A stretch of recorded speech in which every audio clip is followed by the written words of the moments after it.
math and science influence of the wise men in Babylon. And this melding that would take place, and of course one of the ways, Nebuchadnezzar is not a great personality as far as humility or righteousness, any of these things.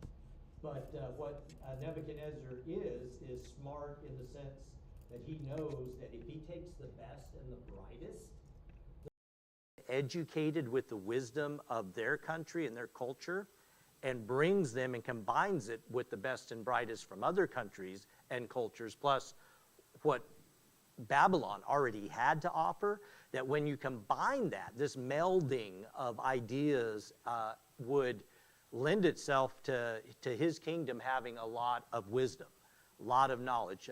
And it was really smart when you think about that. So this melding of Hebrew wisdom, the Hebrew scriptures, along with the Chaldean astrology and math and science and all of this, this is where the order of the Magi. Remember, we're going to learn about the Magi. They're going to be around for the birth of Jesus.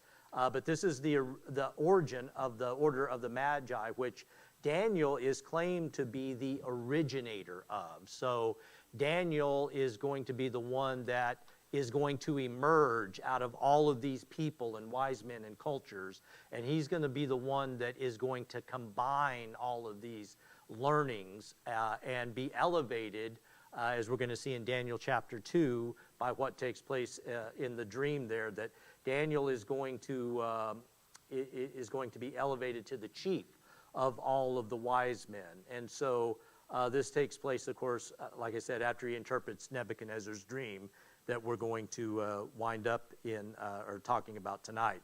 Now, there were other wise men before Daniel, but he is made the leader. And what we find is even some 50 or 60 years later, when Belshazzar has a feast and there's handwriting on the wall. Remember this story that takes place. They take Belshazzar is an underling to one of the kings.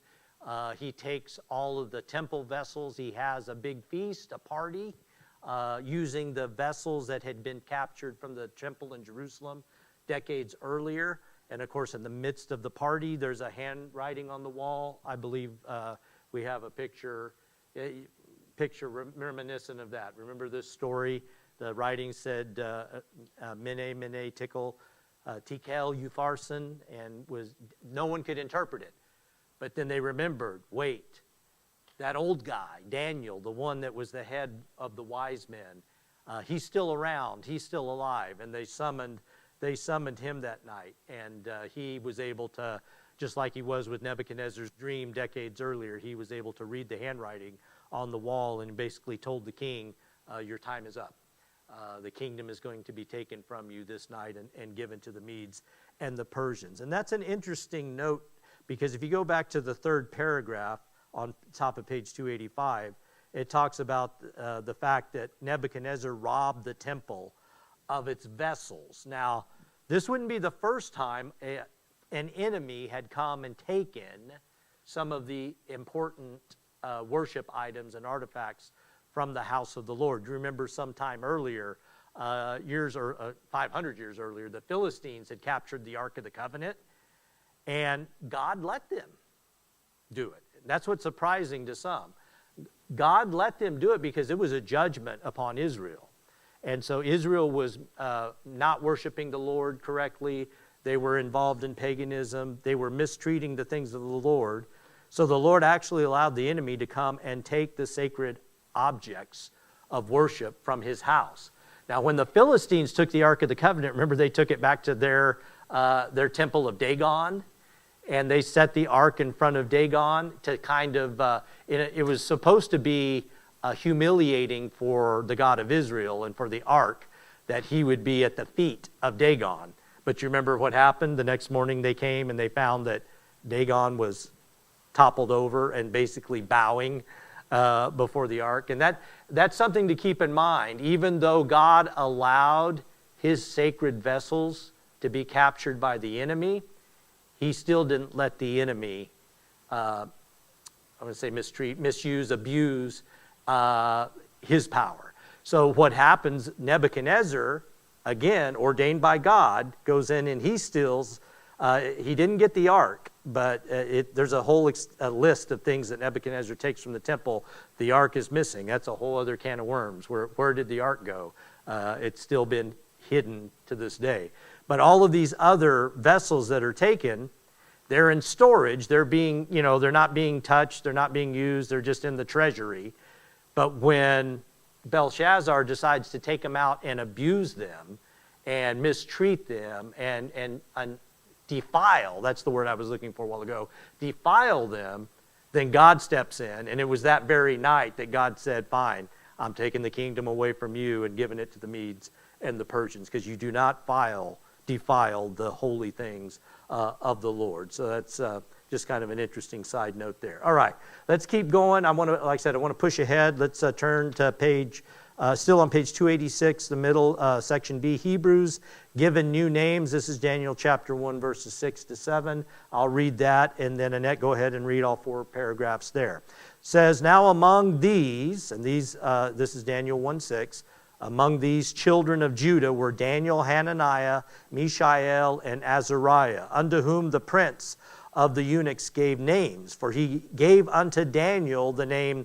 Belteshazzar. Now, always want to be careful to not confuse Belteshazzar, which was Daniel's Babylonian name, with Belshazzar, which would come later. There's no T in the middle of it. So Belteshazzar is Daniel.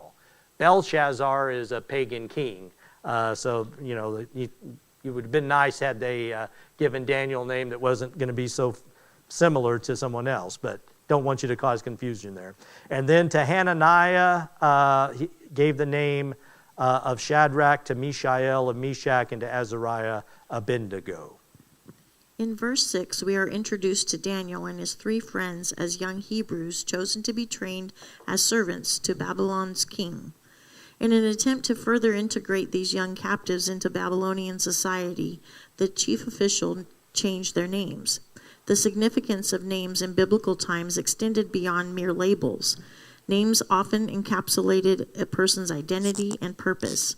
The Hebrew names reminded the young men of their Israelite heritage. The name Daniel means God is my judge, and Mishael means who is like God. Hananiah means Yahweh is gracious, and Azariah means Yahweh is my helper. This assigning of new names brings to mind other stories that appear earlier in Scripture. For example, Abram was renamed Abraham. Sarai was called Sarah. Jacob became Israel. Hosea was changed to Joshua, and Solomon was renamed Jedediah. In each case, the giving of a new name represented a positive transformation that included God's blessing, calling, and promise for that individual. The alteration of the names of Daniel and his friends also represented a kind of transformation, but a negative one.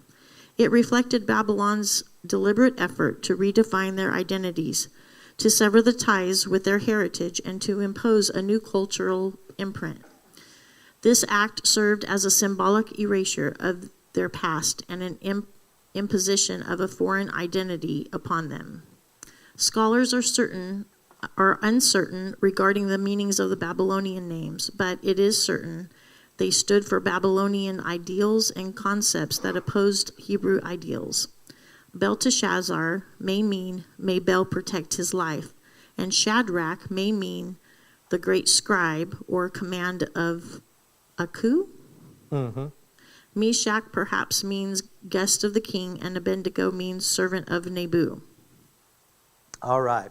So literally one of the first things that the Babylonian system, this false spiritual religious system, remember we talked about this last week, that Babel was the source of all of the mystery religions, all of the false gods, all of the idol worship, pagan worship after the flood, because you can imagine after the flood there was only Noah and his family, and they were pretty hardcore serving the Lord. As far as they realized what God had just done, they had seen the world before the flood, and now the world after the flood was only them.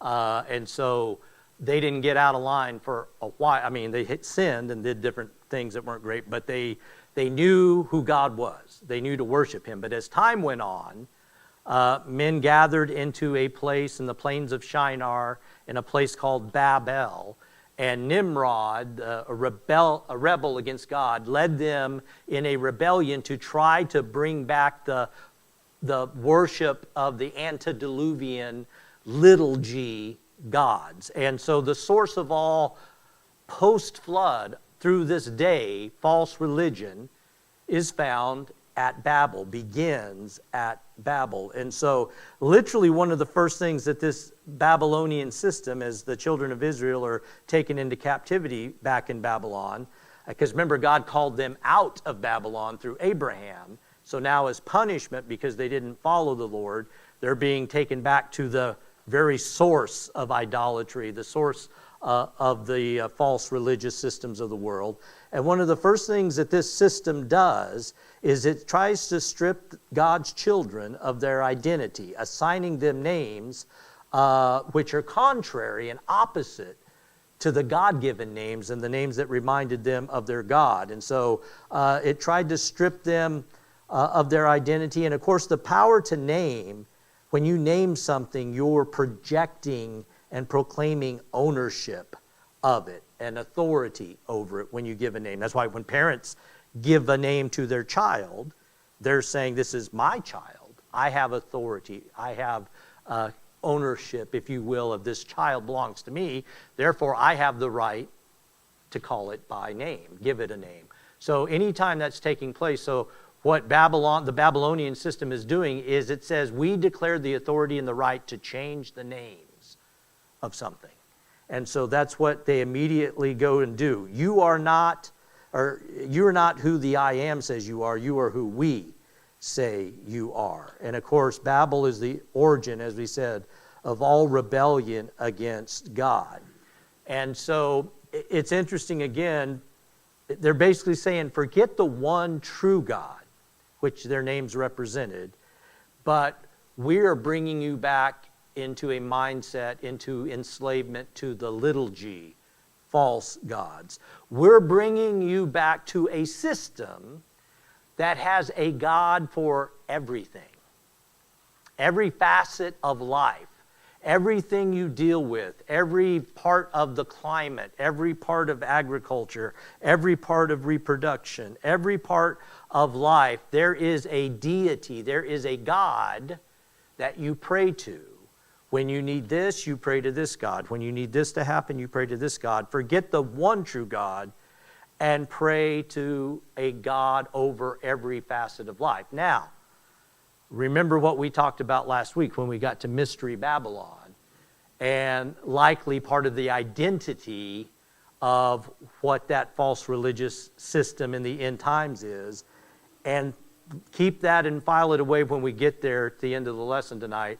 About, is there anything about that system that says, don't pray to the one true God, but for every facet of life, there's someone you need to pray to, and something you need, someone you need to ask for this, for that, and the other, and get away from the one true God. So that's something to file away. We'll get to that later. But it's incredible that Mystery Babylon is still at work in our world. In the secular culture today, this same mindset about the power to rename. Think about society and fallen humanity. It's not a baby. Don't call it a baby. It's a fetus, right? Rename it. Call it something different. Because if you call it by our name and not your name, we have power over it. It's not a baby. It's a fetus. It's not murder. It's choice. It's not good news. It's not the gospel of Christ. It's not love. It's hate speech. It's not rebellion, it's alternative lifestyle. It's not enabling mental illness, it's affirming and acceptance. Think about everything in the world today that is evil. The world is saying, don't call it by its name, call it by what we say to call it by. Change the name of it. It's demonic deception and doctrine of devils. And it began after the flood, again. This is crucial to understand. It began at Babel. and it has corrupted human society for the past 4,000 years, and God has been storing up his wrath and judgment upon Babylon ever since. This false, misdirected, rebellious, empty religious system, these empty religious practices that are turning people away from worship of the one true God and gets them to focus on anything and everything but the one true God.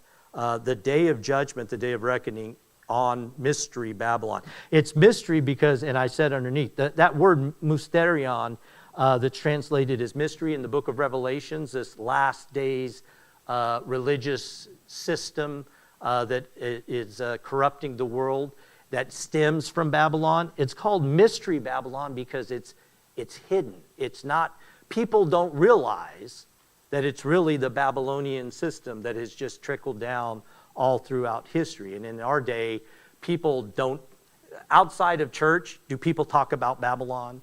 Do people talk about, the way the world is heading, it's just right back to Babylon. I mean, like it's that's why Revelation says it's a mystery to the world. Now, to God's people, it's not a mystery because he told us ahead of time. But to the world, it's a mystery. They don't understand what is going on behind the scenes and what's at work. All right, let's look at section 2a. Faithfulness to God tested, Daniel's devotion. This is Daniel chapter 1, verse 8. I'll read that verse and then Annette, paragraphs 1 to 3. And that might be, that's all we'll do on this section. All right, it said, but Daniel purposed in his heart. Daniel made up his mind. That's what Daniel, he purposed in his heart. He looked at everything going around and he said, no, I'm not going to abide by it. Daniel purposed in his heart that he would not defile himself with a portion of the king's meat, nor with the wine which he drank. Therefore he requested of the prince of the eunuchs that he might not defile himself. 3 paragraphs. In their captivity, Daniel and his friends were separated from their country, their homes, and their families. Furthermore, they faced the discouraging prospect of losing their cultural and religious identity as Hebrews. Their heritage was threatened by indoctrination into the language and literature of Babylon. Their identities were obscured by new Babylonian names, and their holiness was endangered by a designated diet that violated the Mosaic law. Therefore, Daniel made a courageous, though risky, decision to resist the Babylonian protocols. Daniel's commitment began when he purposed in his heart. Daniel's heart was pure, and he intended to keep it that way. He would not defile himself. The word purposed is used here as a play on words because it is the same Hebrew word used in verse 7 to describe the giving of new names. The Hebrew word for gave, yasem, means he set, placed, or appointed. The chief official set names on the Hebrew youths, but then Daniel set his heart to resist the enemy's schemes.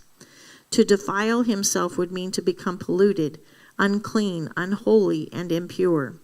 The king's food and wine were not prepared in accordance with the Jewish food laws. Therefore, they would pollute all the Hebrews who partook of them.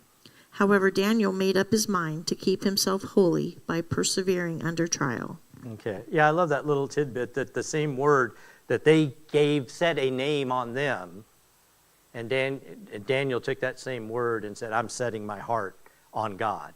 When the world tries to set something on you, the world tries to sell you a bill of goods, the world tries to tell you what is their truth, you set your heart on the things of the Lord, and you don't waver from that. And that's what this is telling us. And it starts with it's little.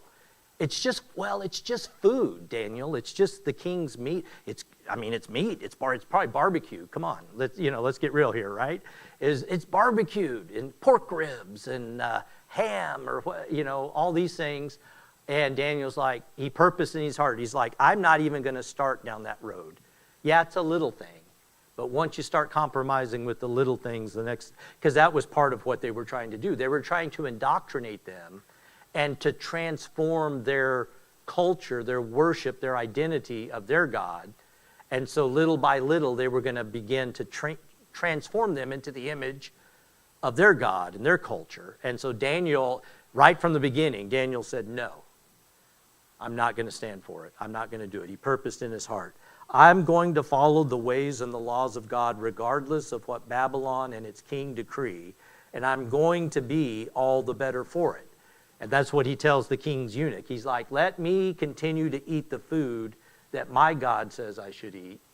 You let the others eat the king's food, and we'll come back a little later and let's just see who's the fittest, who's the healthiest, and who's the strongest.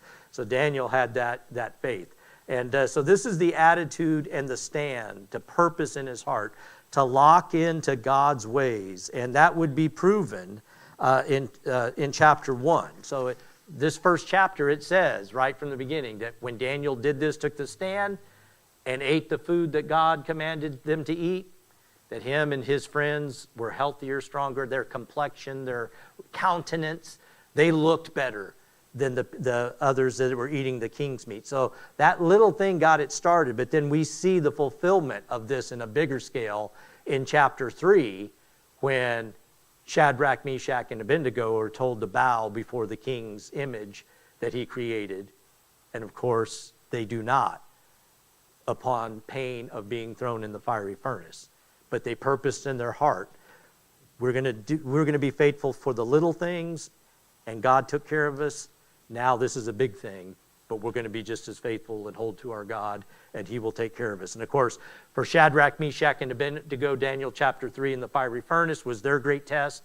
For Daniel, more than likely Daniel was gone, or he would have been in the same situation, but he wasn't there. He was probably traveling or on an errand or a mission, and so he found out about it. But Daniel would have his own date with having to take a stand, and that was Daniel chapter 6, when another king came to power and was deceived into making a proclamation that you could only pray to the king and you couldn't pray to any other god. But Daniel purposed in his heart and said, no, I pray to the one true God. And of course, he was thrown into the den of lions. And of course, God, again, was with him. So God built their faith in the little things. They proved they were faithful over little things, and God knew that he could trust them with the big things. And it reminds me of Matthew 25:23, where Jesus said, well done, thou good and faithful servant. I will make thee ruler over many things. Enter thou into the joy of the Lord. So God is looking for baby steps in faithfulness. If he gives you, it's the story of the talents, right? The one that had 10, 5, and 1. The one that only had 1 said, oh, you just gave me 1 talent, so I just hid it. I hid it in the ground. I didn't want to lose the 1 talent. I didn't do anything with it. And God said, you're an unfaithful servant. He's like, you could have, it's talking about money, it's like you could have put it in the bank and it would have got interest. You could have done something with it. And that's what God wants us to do. Be faithful with what little you have. And if you have a little and are faithful, you'll get more and more and more, and your faith will continue to grow, and we'll hear him say, well done. All right. That's where I wanted to get to in this lesson to set the stage for the next. So let's turn to page 292. And again, once again, they called the lessons, these 2 lessons, the exact same thing. I'm imagining that was an oversight. But that's fine. It works for us because we're doing them both, trying to do both tonight. Faithful to God in Babylon, part 2, page 292. And Annette, go ahead and read all 4 paragraphs of the introduction to get us started. God desires a genuine relationship with his people, and relationships require ongoing communication. Therefore, God speaks. He speaks so we might know, love, and serve him, and live in constant communion with him. In the beginning, God spoke openly and freely to Adam and Eve, but after they sinned, their relationship with him was broken. God then began the work necessary to restore his relationship with humanity. In order to enact his plan of redemption, he spoke to people like Noah, Abraham, Hagar, and Rebekah. God spoke to Moses face to face. He spoke to the people of Israel from the midst of the fire. Sometimes God spoke through dreams and visions. Other times he spoke through his prophets. In the Old Testament alone, it is stated more than 2,000 times that God spoke. Jesus is the Word of God made flesh. Therefore, in Jesus, God was speaking face to face with people once again. As God's fullest revelation, Jesus Christ is more than a teacher of truth. He is the truth. At the end of his earthly ministry, Jesus ascended back to heaven, but he continued to speak to humanity from heaven through the Spirit. Pentecostals assert the Holy Spirit speaks today through dreams, visions, and other revelatory gifts of the Spirit. Pentecostals also believe God speaks through faithful testimonies, sound teaching, and music. God also communicates through anointed preachers who have spoken the word of God to us. In this week's lesson, we will observe how God speaks through inspired dreams. We will also observe how he can give someone the divine wisdom necessary to accurately interpret a dream. Okay, so God's Spirit speaks to his people. Now, the methods and the circumstances are often unique. Amen? God doesn't speak the same way to everyone. He has spoken to me in my life in many different, various ways. And he's still doing, God speaking to us is as unique as there are possible ways to communicate. God loves variety and mixing things up. If you were here, during my installation service, and I told the story about how he called me to pastor this church, spoke to me definitively through a bookmark that had been placed in a book 40 years earlier. But he spoke to me through that. He had been preparing that. Sometimes God speaks to us through billboards, through songs, through another person. I mean, there's all kinds of ways. We could be asking a question. I've done it before. I've asked a question of God. Lord, I'm studying your word, and there's just something that's bothering me. Like I can't figure out what you mean here. And I'll turn on the TV, and there'll be a preacher preaching, and all of a sudden he's preaching exactly the answer to my question. Now, that's God speaking to me. It's just no, that's the way God speaks to us. He does things like this. I was talking to another minister, pastor in the state not too long ago, and he was saying that he was going to preach, and he was going into Sunday with the message, but he wasn't sure that was really the message, that he was, kind of wrestling with it, and wasn't sure that was the message that God had for the people. And he told me that before church he walked in, and this young lady came up to him with a piece of paper that was folded and said, God just told me to give this to you. And he took it and opened it up, and it was the text of the sermon that he was going to speak that morning. And that was God speaking to him, confirming. So that's what I mean. God uses different ways. He still speaks to us, and through all different ways. So in this instance, he's speaking to the most powerful man on the planet, human man. He's speaking to him through a dream. And the king has this dream, and he can't, just like our dreams, can't remember them. It's the same way. I dream pretty much every night, and within 2 minutes of waking up, I can't tell you what I dreamed. And I was just dreaming it. But it's like, it goes that quick. So the king had this dream, and it said it troubled. He knew, I remember I had a dream, and it was important. It was something major that people need to know, and I can't remember what it is. So he calls his wise men in, not to interpret the dream, well, yes, to do that. But first he said, first you got to tell me what the dream was that I had, and then you interpret it. And of course, we see how this goes. And that let's keep going here. Where are we at? 293. Daniel chapter 2, verses 1 to 3. And then read paragraph 1 after I read this section. It says, Daniel 2, verse 1, and in the second year of the reign of Nebuchadnezzar dreamed dreams wherewith his spirit was troubled, and his sleep brake from him. Then the king commanded to call the magicians and the astrologers and the sorcerers and the Chaldeans to show the king his dreams. So they came and stood before the king, and the king said unto them, I have dreamed a dream, and my spirit was troubled to know the dream. All right, paragraph 1. Nebuchadnezzar was the Babylonian king who invaded Jerusalem and took the Hebrews to Babylon as his captives. There, Daniel and his friends were trained for 3 years in the language, literature, and religion of Babylon. The statement that Nebuchadnezzar's dream occurred in in his second year seems to contradict the fact that 3 years had already passed in chapter 1. However, the reference to the second year of Nebuchadnezzar's reign refers to the time after his empire was fully established. The Hebrew word for reign can mean kingdom or empire, and his empire was not fully established until after he had gained control of the entire Middle East, including Egypt. Right. This is one of those little side notes. I almost wasn't even going to comment on it, but it may come up at some point. It's one of those little things where people try to nitpick and say, oh, the Bible's inaccurate because it said, Daniel's already been there for 3 years, and now it says this dream came in Nebuchadnezzar's second year, and so the Bible can't even get its facts straight. But this is one of those situations like the paragraph here the author points out. There are different starts. They didn't have a calendar the same way we use calendars today. The way they tracked time was based on major events that took place.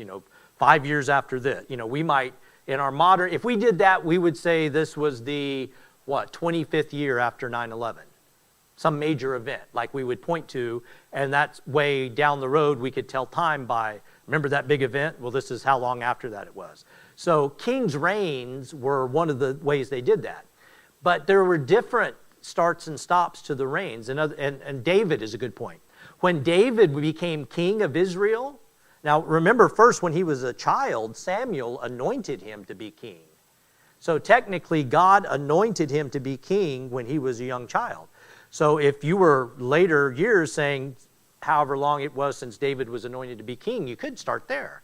But of course he wasn't officially king yet because Saul was still king.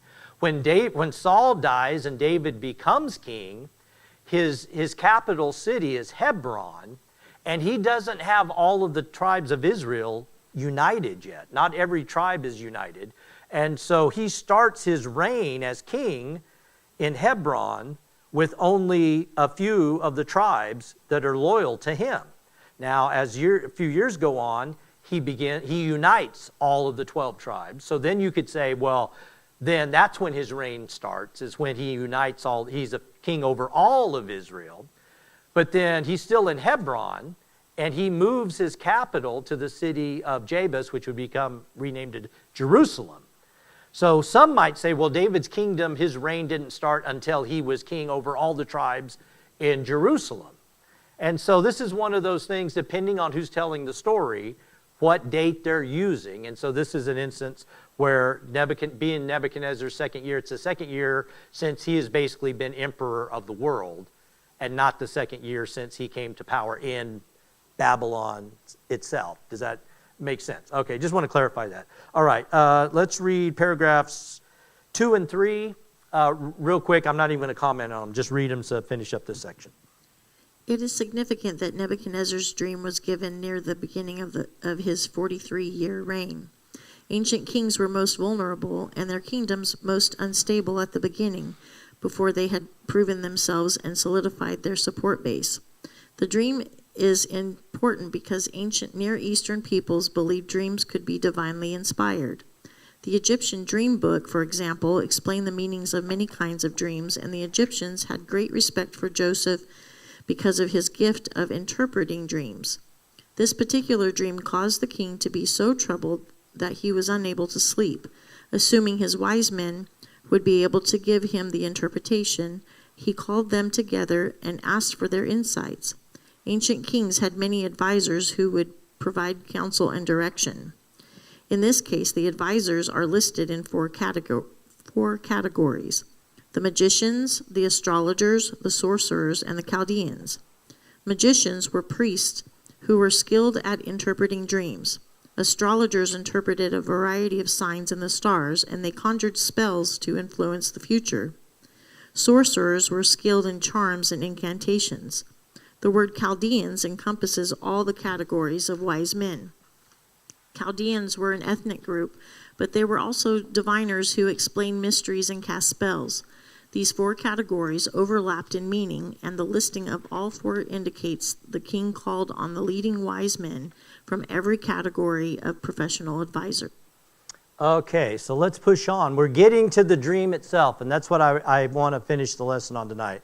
So let's look at section B, the king's demand. It's Daniel chapter 2, verses 4 to 13. It doesn't have the full section there in the commentary, so I'm going to read it out of the Bible. Daniel chapter 2, verses 4 to 13. And as soon as I finish this, Annette, paragraph 3, the one that says the wise men, just read that once I'm done. So Daniel chapter 2, beginning in verse 4, it said, Then spake the Chaldeans to the king in Syriac, O king, live forever. Tell thy servants the dream, and we will show the interpretation. The king answered and said to the Chaldeans, The thing is gone from me. If you will not make it known unto me, make unto me the dream, known unto me the dream, with the interpretation thereof, you shall be cut in pieces, and your houses shall be made a dunghill. Doesn't sound pleasant, does it? But if you show the dream and the interpretation thereof, you shall receive of me gifts and rewards and great honor. Therefore, show me the dream and the interpretation thereof. Nebuchadnezzar wasn't taking no for an answer. You guys are the smart ones. If you're so smart, you tell me what I dreamed and then what it means. They answered and said, Let the king tell his servants the dream, and we will show the interpretation. It's like some bad comedy skit. They just keep going around in a circle. We will tell you the interpretation, king. Tell us the dream. You tell me the dream and the interpretation. And they just keep going back and forth over this. The king answered and said, I know of certainty that you would gain the time because you see the thing is gone from me. But if you will not make known unto me the dream, there is but one decree for you have prepared lying and corrupt words to speak before me, till the time be changed. In other words, till I get tired of this and move on to the next. So Nebuchadnezzar is saying, you guys are just stalling. You're just hoping you can keep this going long enough that I'll get tired of it and move on to something else, and you'll go, Phew. But he's like, I'm not letting this go. I know what you're up to. He said, therefore tell me the dream, and I shall know that you can show me the interpretation thereof. The Chaldeans answered, verse 10, before the king and said, There is not a man upon the earth that can show the king's matter. Therefore, there is no king, lord, nor ruler that asks such a thing at any magician or astrologer or Chaldean. In other words, no one's ever asked, even if he was a king, to tell us what you dreamed. People have asked for interpretation, but not what you dreamed, and then the interpretation. And it is a rare thing that the king requireth, and there is none other that can show it before the king, except the gods whose dwelling is not with flesh. For this cause the king was angry, very furious, and commanded to destroy all the wise men of Babylon. Now, that would sound like, okay, well, they have it coming. But verse 13, and the decree went forth that the wise men should be slain, and they sought Daniel and his fellows to be slain. So Shadrach, Meshach, and Abednego and Daniel were lumped in to the wise men that were going to be killed. Now it got serious. It just got real now. Okay, paragraph 3. The wise men were astonished, and they must have been terrified. They replied to the king that no one on earth was able to do what he had asked. Furthermore, no king had ever made such an unreasonable demand of his advisers. They declared only the gods could tell the king his dream. However, the Babylonian view of the gods was that their dwellings is not with flesh, which means that gods did not interact with humans, even with the wise men. The God of Israel, however, unlike the Babylonian gods, did communicate with humans. He would prove as much when he revealed to Daniel the king's dream and its interpretation. The false gods are deaf and dumb, but the God of the Bible speaks to his people. All right, I was going to read more. We're running out of time. I really want to get to the interpretation of this dream.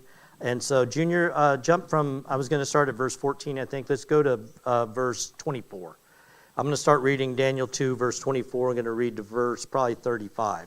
So Daniel, basically up to this point, Daniel hears, what's going on? Oh, you guys are all going to be killed because you can't interpret the king's dream. Daniel's like, well, no one asked me. And so Daniel gets Shadrach, Meshach, and Abednego together, and they do what you would do in such a circumstance. They had a prayer meeting. God help us. What do we do? And so Daniel asked God for the interpretation. It says Daniel has a dream, and in Daniel's dream, he is shown what the king's dream was. and what the interpretation of. So picking up in verse 24, then Daniel goes back to the king's right-hand man here, Arioch, whom the king had ordained to destroy the wise men of Babylon. And he went and said thus unto him, destroy not the wise men of Babylon. Bring me in before the king, and I will show unto the king the interpretation. Then Arioch brought in Daniel before the king in haste. So he ran him in there and said thus unto him, I have found a man of the captives of Judah that will make known unto the king the interpretation. And the king said to Daniel, whose name was Belteshazzar, art thou able to make known unto me the dream which I have seen and the interpretation thereof? And Daniel answered in the presence of the king and said, the secret which the king hath demanded cannot the wise men, the astrologers, magicians, and soothsayers show the king. But there is a God in heaven that revealeth secrets and maketh known to the king Nebuchadnezzar what shall be in the latter days. Now, Daniel's saying, your dream deals with future, with the last days. Think about it. 2,500 years ago, Daniel went into Nebuchadnezzar and said, the dream you just had, you can't remember, deals with the folks living in our day. That's pretty cool. So that the God of heaven can do that. As for thee, verse 29, O king, the thoughts came into thy mind upon thy bed, what should come to pass hereafter? And he that revealeth secrets maketh known to thee what shall come to pass. But as for me, the secret is not revealed to me for any wisdom that I have, more than any living, anyone else, but for their sakes that shall make known the interpretation to the king, that thou mightest know the thoughts of thine heart. Verse 31, thou, O king, sawest and behold a great image. The great image whose brightness was excellent stood before thee, and the form thereof was terrible, wonderful, incredible. The image's head was of fine gold, his breast and arms of silver, his belly and thighs of brass, his legs of iron, his feet part of iron, part of clay. Thou sawest till a stone cut without hands, which smote the image upon its feet, that were of iron and clay, and brake them into pieces. Then was the iron, the clay, the brass, the silver, the gold, broken to pieces together, became like the chaff of the summer threshing floors, and the wind carried them away, that no place was found for them. And the stone that smote the image became a great mountain and filled the whole earth. That is the image that he had.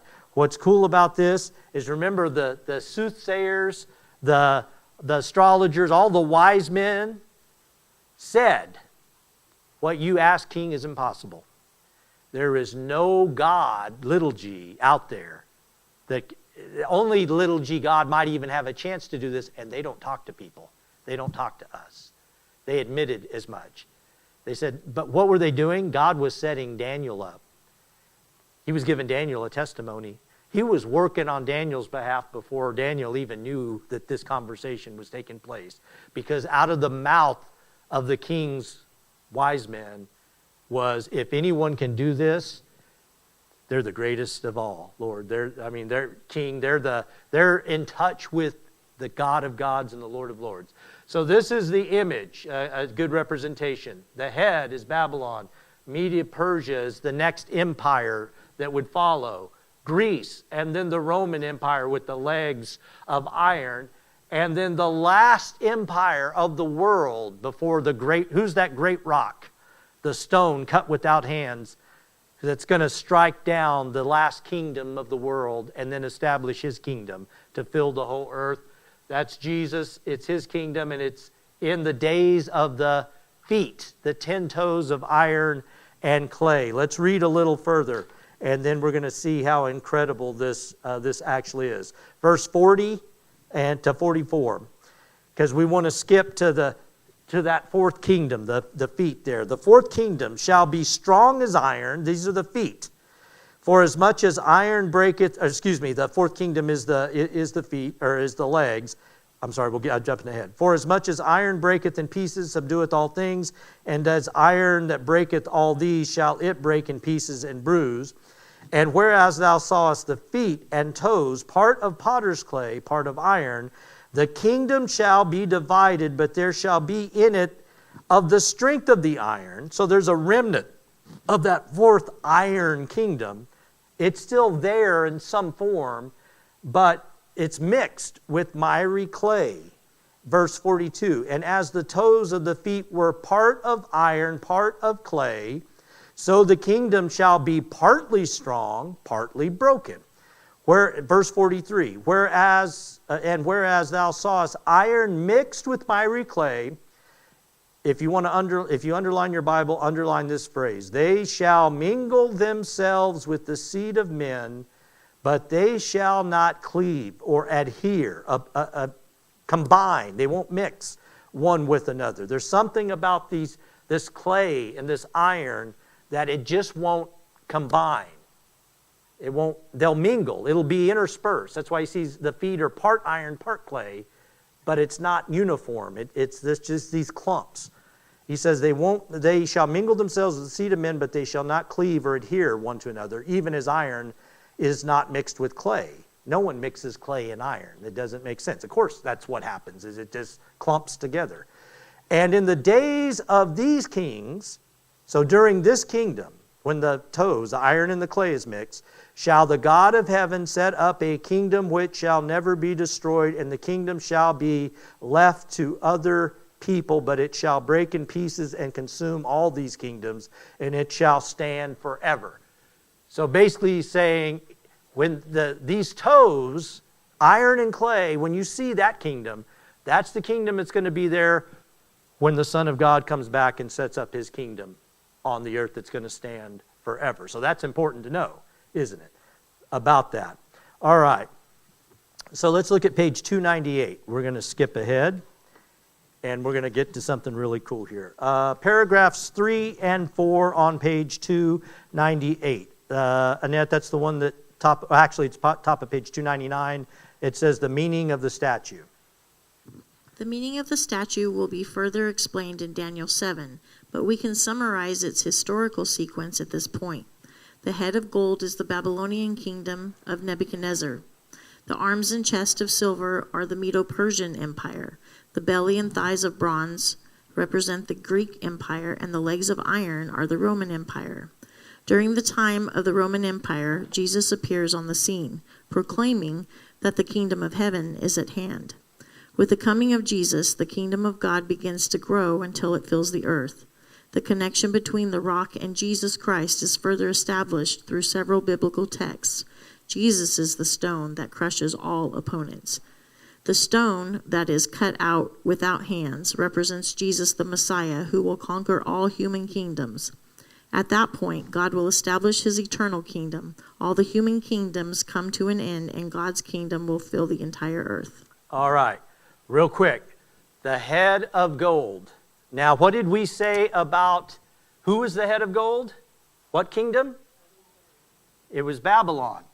What did we say about Babylon? It's that all false religions started in Babylon, and it continues throughout the history of the world, right? So too, think about this. The head controls the whole body, right? Your arms, your legs, it doesn't matter. The rest of the body, what he's saying is, Nebuchadnezzar, what's going on in Babylon is not only the first in the sequence, but the Babylon, that religious system, is what is going to be behind the scenes controlling all of the other world kingdoms all the way to the end. Even though the precious metal deteriorates, you go from the gold, the greatest, to iron, the least, and then clay. So as the world empires succeed, they're going to become less and less with the gloriousness of Babylon, but Babylon will still be pulling the strings of all of these religious systems, all the way to Mystery Babylon. The worship, false worship of all of the kingdoms is Babylonian. Remember we said last week that the Babylonian system focused on a mother and son, and the Medo-Persians, the Greek, the Roman Empire, they all just changed the names of the deities that the Babylonians started, but that system trickled down and just continued. It's interesting to note Daniel chapter 7 is a continuation of this vision and understanding of the world kingdoms, but they're called beasts. And Daniel 7 is the vision of how God sees the kingdoms of man as beast. Daniel 2 is how man sees his government and his kingdom. Oh, this is glorious. That's a beautiful image. But God, when he looks at these same kingdoms in Daniel 7, he talks about them as beasts. But all thoughts flow from the head. Babel, or Babylon's influence, its ideals, its strategy, controls every empire all the way to today, from the first Antichrist, Nimrod, who founded Babel, to the final likely Antichrist, who more than likely is alive and active in the world today and waiting to emerge after the restrainer of 2 Thessalonians is taken out of the way. All right, so we have the silver chested arms, the Medo-Persians, the belly and thighs of brass is the Greece, the legs of iron is the Roman Empire. The Roman Empire, historically, do you remember, it was split into west and east? So too, the legs are split in two. So here's where we really start to put things together. There was an eastern and western leg of the Roman Empire. The western leg of the Roman Empire, which was centered in Rome, of course, the Visigoths and all of the hordes came in and destroyed a lot of the beauty, the government. But Rome continued through the religion of Catholicism. In other words, though the government of Rome was destroyed, the remnant of that government in the Catholic Church, whose headquarters is where? In Rome. In the Vatican, all of the temples and things of Rome in that region have been turned into the headquarters of the Catholic Church. That religious system usurped control over Spain and England and France and Germany. Historically, the western part of the Roman Empire has been kept together in a way through the Catholic Church.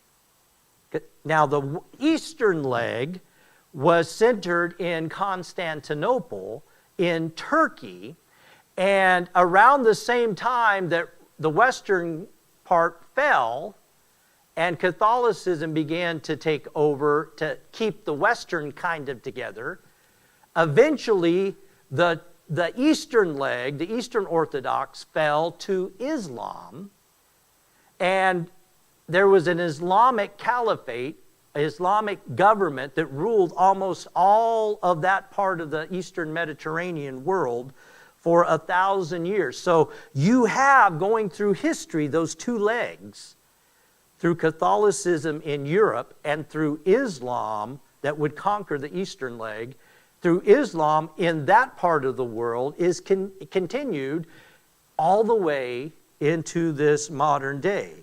But we get to the end of times, and it says there's going to come one final kingdom. Now notice it's still descended from those legs, right?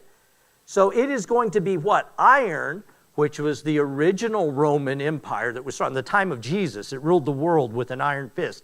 Its power was absolute. But this last kingdom is going to be part iron, part clay. It's going to be clumped. It's not going to be unified, but it's still going to possess and maintain the foundation of the Europe and the western part of the Roman Empire and the eastern part of the Roman Empire in that area of the Mediterranean, which is predominantly Muslim, Arab, or Islamic, right?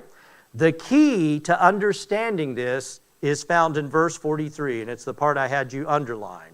It says, whereas thou sawest iron mixed with miry clay, they shall mingle themselves with the seed of men. The key to understanding what is going on today, it says that there's going to be an infiltration, a forced mixture of this clay with the iron. The old Roman world that was headquartered in Europe, Italy, Spain, France, and England, and Germany, what is the main issue that is going on in Europe today? What is the thing that they're struggling with? What is the thing that is at the forefront? You hear it on the news. It is the forced migration and mixing of Islam and the Arabs into these countries. Are they mixing well? No. What is happening to Europe? Europe that was solidly Catholic, solidly Christian, had that tradition since the days of the Roman Empire. You could trace it. Right now, there's a forced mixture going on. And the iron and the clay are clumping. They're not joining. You have pockets of Islam, don't you? In England, there's places, now the Arabs have been brought in and they've taken over this area of town and you can't go there. They're under Sharia law. The police don't even go there, right? The rest of the citizens are fearful. And this is going on in every country of Europe. The old Roman Empire, it's the iron and the clay. All right. Put up Strong's word, Junior. This is where we're wrapping up. Strong's word, Hebrew word, 6151. This is the word for mingle in Daniel chapter 2, verse 43.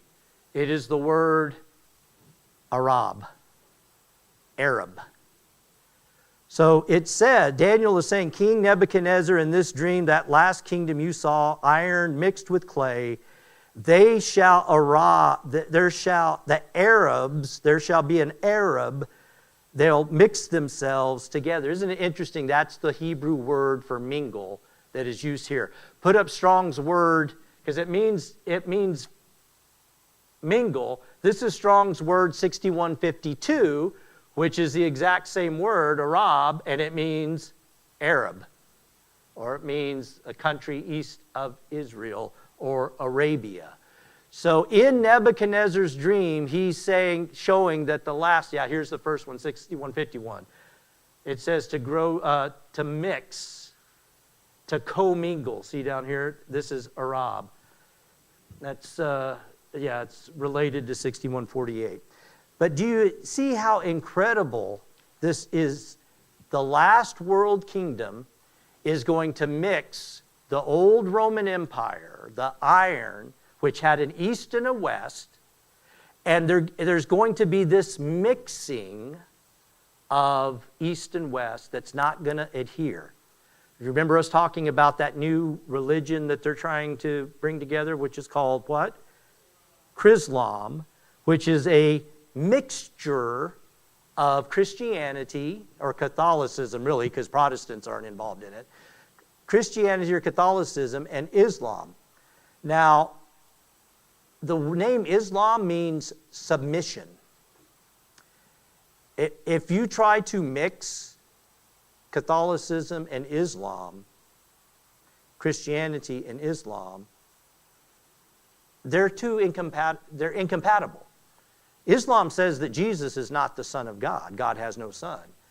Islam says all of these things that do not mix with Christianity. So if you're going to try to bring about a religion that mixes them, one of the religions is going to have to be subservient and compromise with the other. Well, guess who it's going to be? The Christianity is going to compromise. And this one world government, this mystery Babylon, Junior, so Europe was the headquarters of the western leg of the Roman Empire. Throw that Tower of Babel image up. This is the symbol for Europe today. This is their headquarters parliament building in Strasbourg, France. It is a reconstruction of the Tower of Babel. This is a postcard that says Europe, many tongues, but one voice. Go to the next one. This is outside, this was their parliament, this is outside their headquarters. It's a woman riding a beast. And in the book of Revelation, the woman riding the beast is Mystery Babylon. And so they're even acknowledging today that the Europe that was the western leg of the Roman Empire is continuing that Babylonian system. And all of this is being done, those 10 toes of Nebuchadnezzar's image was iron mixed with clay. They try to mingle them. They try to bring Arabs in, but they don't join together. They're going to form a kingdom. So this is what's going to happen. They're going to form a kingdom. They're going to, quote unquote, say they're unified. And they're coming together, and there's this new religion, Islam, which is a combination of Catholicism and Islam, so we can all get together and sing Kumbaya. We're reuniting the old Roman Empire, the Eastern and the Western legs, and the Eastern that became Islamic and the Western that was Catholic. We're going to join them together, and they're even forcing that by bringing in Arabs into Europe, but it's butting heads. It's not adhering. They're not adhering to one another. But here's what's cool. Nebuchadnezzar's vision that Daniel interpreted said, when this takes place in the days of these kings, in the days when you see this taking place, this mixture that doesn't go together, that's when the stone comes back. He crushes that kingdom, puts an end to it, and he sets up his kingdom that shall have no end. That was 2,500 years ago when Nebuchadnezzar couldn't sleep that night. And he showed him exactly the way the world is happening and shaping up today. Amen? Sister Vicki.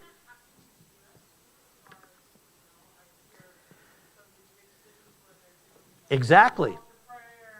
Right. Texas, of all places, is fighting it. Minnesota.